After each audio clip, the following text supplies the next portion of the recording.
Hey everyone, in this video tutorial you are going to learn how to sort by date in Google Sheets.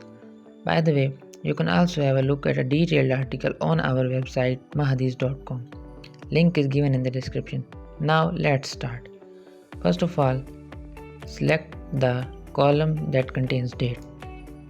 Now simply go to Data tab and hover on the sort range. You can now select sort range by column B. Column B is our relevant column. A to Z for ascending order, Z to A for descending order.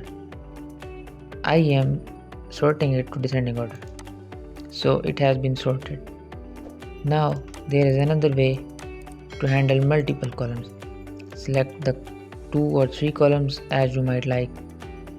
Go to Data tab, Sort Range, and then Advanced Range Sorting option.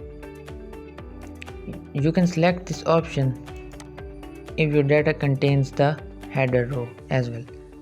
So you can select ascending or descending as you might like. You can also add another sort column. Select the relevant column and then select the order.